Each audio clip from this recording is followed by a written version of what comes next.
Civil service പരീക്ഷയുടെ schedule നമ്മൾ already മനസ്സിലാക്കി. ഇനി സിവിൽ സർവീസ് പരീക്ഷയ്ക്ക് പഠിക്കാൻ പോകുന്ന കുട്ടികൾക്ക് ഉണ്ടാവേണ്ടുന്ന ഷെഡ്യൂളിനെ കുറിച്ചിട്ടാണ് ഞാൻ ഈ വീഡിയോയിൽ സംസാരിക്കുന്നത്.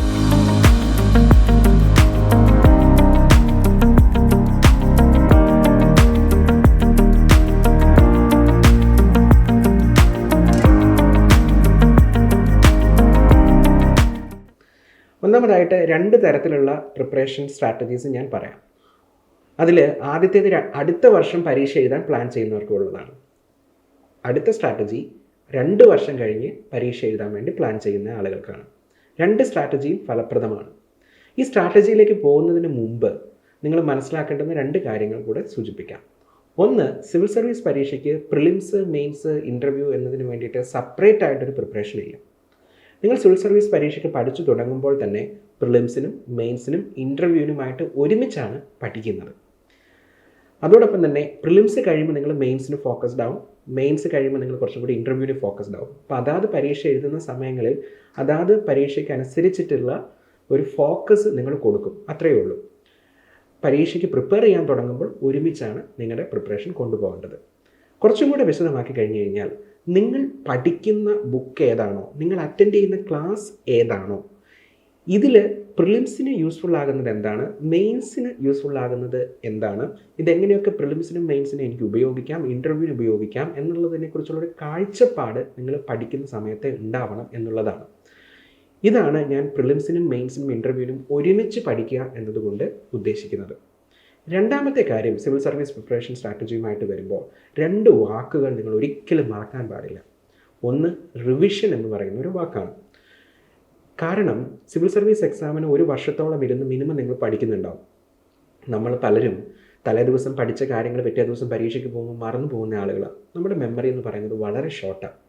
അപ്പം പഠിക്കുന്ന കാര്യങ്ങൾ എങ്ങനെ നമുക്ക് ഓർത്തെടുക്കാൻ വേണ്ടി പറ്റും? വളരെയധികം റിവിഷൻ ചെയ്തെങ്കിൽ മാത്രമേ നിങ്ങൾക്ക് പരീക്ഷയ്ക്ക് നന്നായിട്ട് ഉത്തരം എഴുതാൻ വേണ്ടിയിട്ട് പറ്റത്തുള്ളൂ. അതുകൊണ്ട് റിവിഷന് പ്രാധാന്യം നൽകിക്കൊണ്ടുള്ളതാവണം നമ്മുടെ എല്ലാ പ്രിപ്പറേഷൻ സ്ട്രാറ്റജിയും. രണ്ടാമത്തെ കാര്യം, നിങ്ങൾ ഒരിക്കലും മറക്കാൻ പാടില്ലാത്ത വാക്ക് പ്രാക്ടീസാണ്. എല്ലാ എക്സാമിനെയും പോലെ തന്നെയാണ് സിവിൽ സർവീസ് എക്സാമും. നന്നായിട്ട് ഉത്തരം എഴുതി പ്രാക്ടീസ് ചെയ്യണം, നന്നായിട്ട് ക്വസ്റ്റ്യൻ സോൾവ് ചെയ്യണം, ഒരുപാട് മോക്ക് ഇൻ്റർവ്യൂസും ഗ്രൂപ്പ് ഡിസ്കഷൻസും പങ്കെടുക്കണം. ഇങ്ങനെ ഒരുപാട് തവണ ഈ എക്സാം സിറ്റുവേഷൻ സിമുലേറ്റ് ചെയ്തുകൊണ്ട് മാത്രമേ എക്സാമിന് അനുസരിച്ചിട്ടുള്ള ഷാർപ്നെസ്സും കോമ്പറ്റീറ്റീവ്നെസ്സും നിങ്ങൾക്ക് ഡെവലപ്പ് ചെയ്യാൻ വേണ്ടി പറ്റുള്ളൂ. അതുകൊണ്ട് പഠനമെന്നാൽ നിങ്ങൾ പുസ്തകം മുഴുവൻ വായിച്ചു തീർക്കുന്നതിലല്ല, ഒപ്പം നിങ്ങൾ ഒരുപാട് ക്ലാസ്സുകൾ അറ്റൻഡ് ചെയ്യുന്നതിലല്ല, മറിച്ച് വായിക്കുന്നതിനോടും ക്ലാസ്സുകൾ അറ്റൻഡ് ചെയ്യുന്നതിനോടും ഒപ്പം ടെസ്റ്റുകൾ എടുത്തുകൊണ്ടുകൂടിയാണ് നിങ്ങൾ ഈ പരീക്ഷയ്ക്ക് പ്രിപ്പയർ ചെയ്യേണ്ടത്. ഈ 2 കാര്യങ്ങൾ നിങ്ങൾ മനസ്സിൽ വെക്കുക. ഒന്നാമത്തത്, പ്രിലിംസ്, മെയിൻസ്, ഇൻ്റർവ്യൂ ഇൻ്റഗ്രേറ്റഡ് ആയിട്ടുള്ള പ്രിപ്പറേഷൻ സ്ട്രാറ്റജിയാണ് സിവിൽ സർവീസ് പ്രിപ്പറേഷൻ്റെ തുടക്കത്തിൽ നിങ്ങൾ ചെയ്യേണ്ടത്. രണ്ടാമത്തെ കാര്യം, തുടക്കം മുതൽ തന്നെ റിവിഷനും അതോടൊപ്പം തന്നെ പ്രാക്ടീസിനും നിങ്ങൾ പ്രാധാന്യം നൽകണം. ഇനി അടുത്ത വർഷം പരീക്ഷ എഴുതാൻ പ്ലാൻ ചെയ്യുന്ന ആളുകൾക്ക് ഫോളോ ചെയ്യാൻ പറ്റുന്ന വളരെ സിംപ്ലിസ്റ്റിക് ആയിട്ടുള്ള ഒരു ഷെഡ്യൂൾ ഞാൻ പറഞ്ഞു തരാം. നിങ്ങൾ സിവിൽ സർവീസ് എക്സാം 1 വർഷം പ്രിപ്പയർ ചെയ്യുമ്പോൾ ആദ്യത്തെ 8 മാസം, given that you have 12 months of time, അതിലെ ആദ്യത്തെ 7-8 മാസം നിങ്ങൾ ഒരുമിച്ച് കൊണ്ടുപോകേണ്ടുന്ന 3 കാര്യങ്ങളുണ്ട്. ഒന്നാമത്, ജനറൽ സ്റ്റഡീസിൻ്റെ സിലബസ് കവർ ചെയ്യുക എന്നുള്ളത്. രണ്ടാമത്, സിവിൽ സർവീസിൻ്റെ ഓപ്ഷണൽ പേപ്പറിൻ്റെ സിലബസ് കവർ ചെയ്യുക എന്നുള്ളതാണ്. മൂന്നാമത്, എല്ലാ ദിവസവും കറണ്ട് അഫയേഴ്സ് പത്രം വായിച്ച് നല്ല രീതിയിൽ അപ്ഡേറ്റ് ചെയ്തിരിക്കുക എന്നുള്ളതാണ്.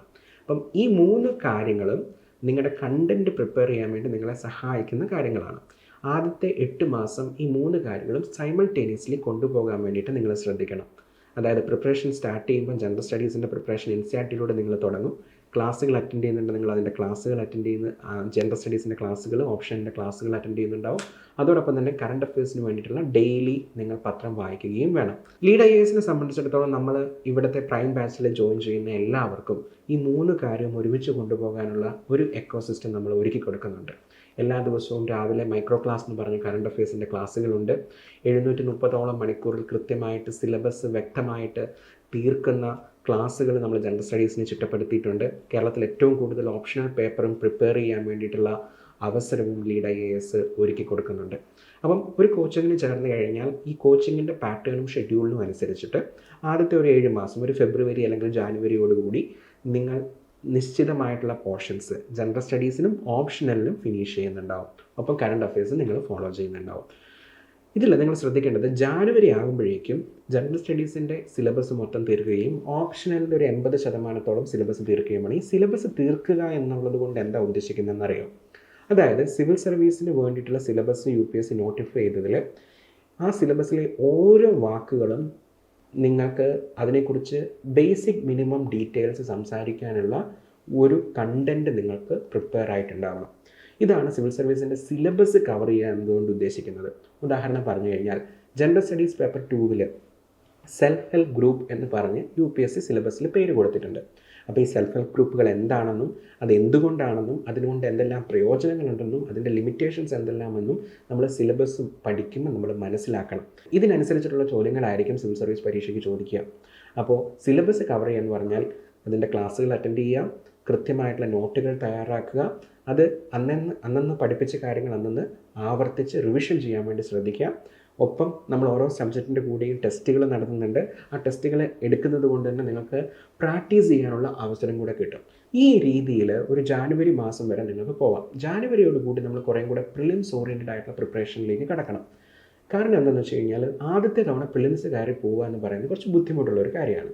അപ്പം ഈ പ്രിലിംസിന് നിങ്ങൾ ഫോക്കസ് ചെയ്ത് പഠിക്കേണ്ടത് ഒരു പ്രിലിംസ് ടെസ്റ്റ് സീരീസിന് എൻറോൾ ചെയ്തുകൊണ്ടാവണം.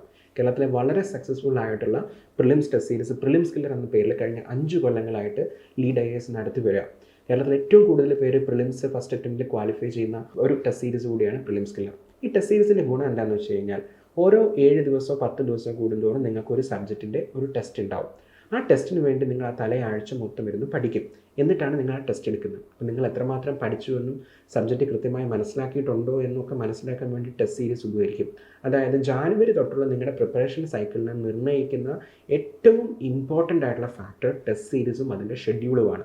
ഈ ടെസ്റ്റ് സീരീസ് എടുക്കുമ്പോൾ ഞാൻ ആദ്യം പറഞ്ഞ പ്രാക്ടീസ് എന്ന് പറയുന്ന ഘടകം നിർണായകമാണ്. എത്രമാത്രം നിങ്ങൾ ഈ ടെസ്റ്റുകൾ പ്രാക്ടീസ് ചെയ്യുന്നുവോ അത്രമാത്രം നിങ്ങൾ ഷാർപ്പാവും.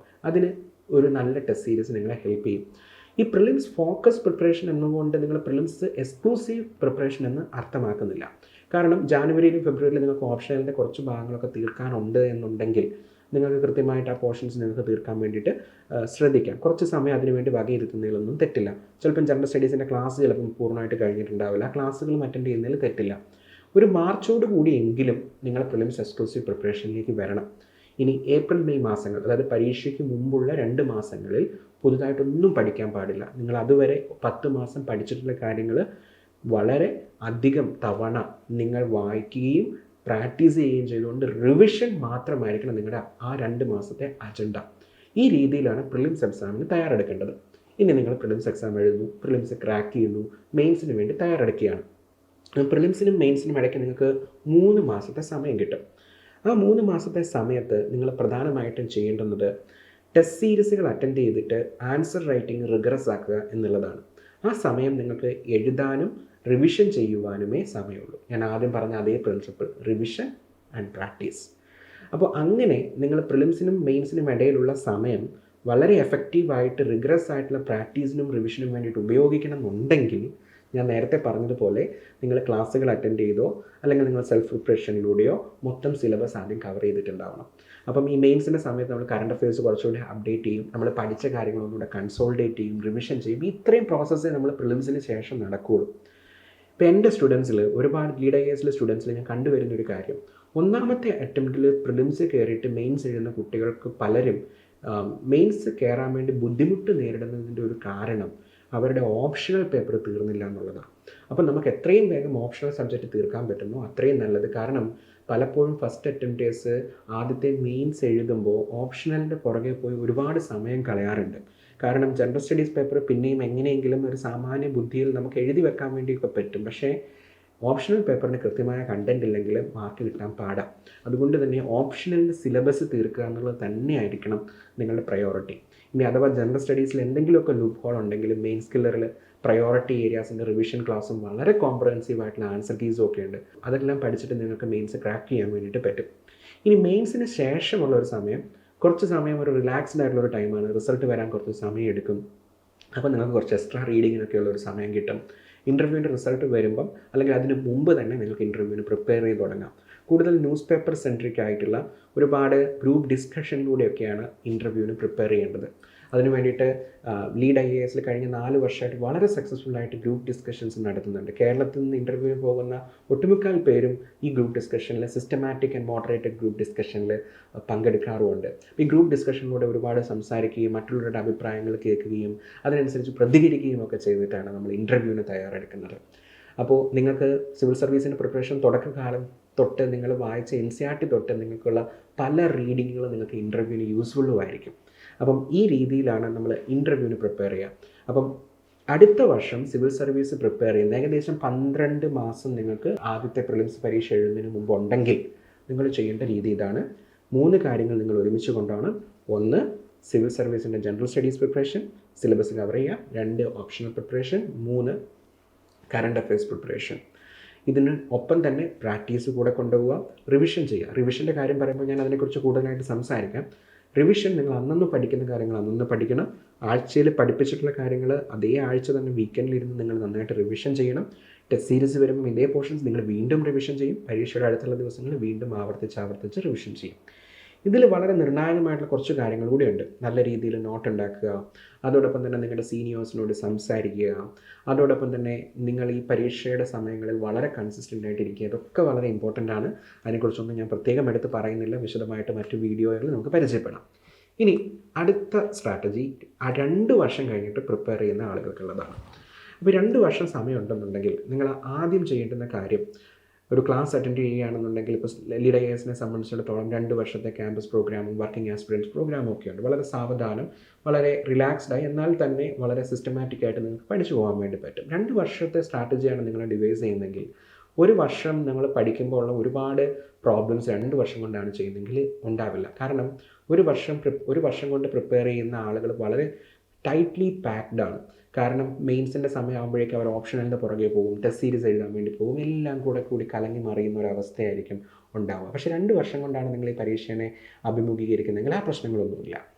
അവിടെ നിങ്ങൾക്ക് ചെയ്യാൻ പറ്റുന്നത് വെച്ച് കഴിഞ്ഞാൽ ഇതേ രീതിയിൽ തന്നെ ഈ 3 കാര്യങ്ങളും ഒരുമിച്ച് കൊണ്ടുപോകണം. ഏതൊക്കെയാണ്? ജനറൽ സ്റ്റഡീസ്, അതോടൊപ്പം തന്നെ ന്യൂസ് പേപ്പർ റീഡിങ്, ഓപ്ഷണൽ. നിങ്ങൾക്ക് സാവകാശം കിട്ടും, സമയമുണ്ട്.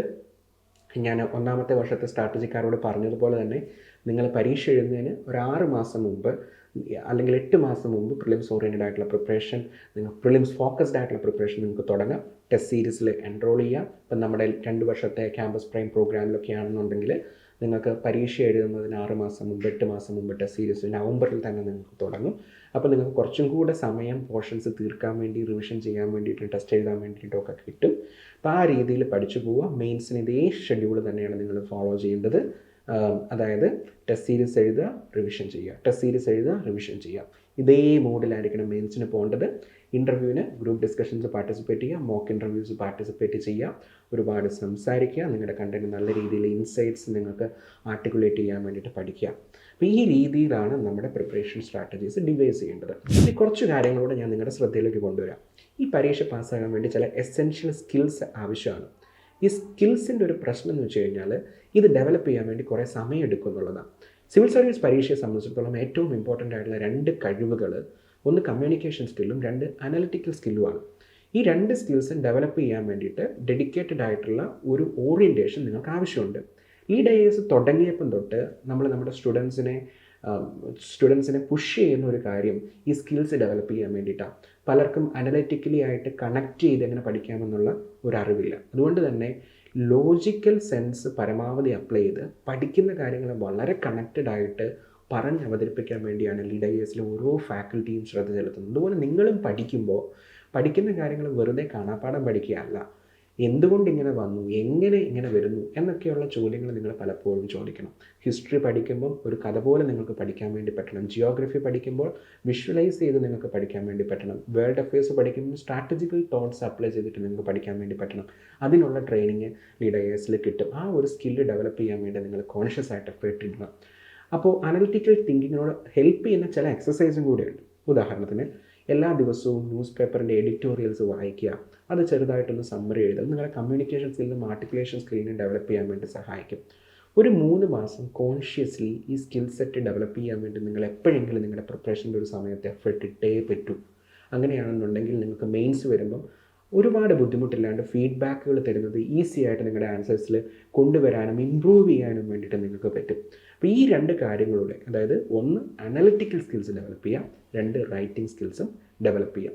ഡെയിലിയുള്ള ന്യൂസ് പേപ്പർ റീഡിങ്ങും റൈറ്റിംഗ് ഹാബിറ്റും ഈ 2 കഴിവുകളും നിങ്ങൾ ഡെവലപ്പ് ചെയ്യാൻ വേണ്ടി ഹെൽപ്പ് ചെയ്യും. അതിനുള്ള ഒരു ഇക്കോ സിസ്റ്റവും നമ്മൾ ലീഡ് ഐഎഎസിൽ ഒരുക്കിയിട്ടുണ്ട്. അപ്പോൾ ഞാൻ പറഞ്ഞു വന്നൊരു സ്ട്രാറ്റജി ഏകദേശമായിട്ടുള്ളൊരു സ്ട്രാറ്റജിയാണ്. ഇതിൻ്റെ ഉള്ളിലേക്ക് കടക്കുന്തോറും ഇതിൽ ന്യൂവാൻസസ് ഉണ്ട്. ഇതിനകത്ത് ഏത് ബുക്ക് വായിക്കണം, എങ്ങനെ വായിക്കണം, നോട്ട് ഉണ്ടാക്കണോ വേണ്ടയോ, എത്ര സമയം പഠിക്കണം, ഇതിലേതൊക്കെ ഭാഗങ്ങളാണ് ഇമ്പോർട്ടൻറ്റ്, ഇത്രയൊക്കെ ന്യൂവാൻസുകൾ മനസ്സിലാക്കി കഴിഞ്ഞെങ്കിലേ ഈ പറയുന്ന സ്ട്രാറ്റജി എഫക്റ്റീവ്ലി ഇംപ്ലിമെൻറ്റ് ചെയ്യാൻ വേണ്ടിയിട്ട് പറ്റുള്ളൂ. അപ്പം അതിനെക്കുറിച്ചുള്ള ട്രെയിനിങ് നമ്മൾ ലീഡിൻ്റെ പ്രൈം പ്രോഗ്രാമിൽ കൊടുക്കുന്നതാണ്. ഒരു ഏകദേശ വിവരണം നമ്മുടെ ഈ വീഡിയോ സീരീസിൽ തന്നെ ഞാൻ ഉൾപ്പെടുത്തുന്നുണ്ടാവും. അതിലേക്ക് നമുക്ക് വരാം.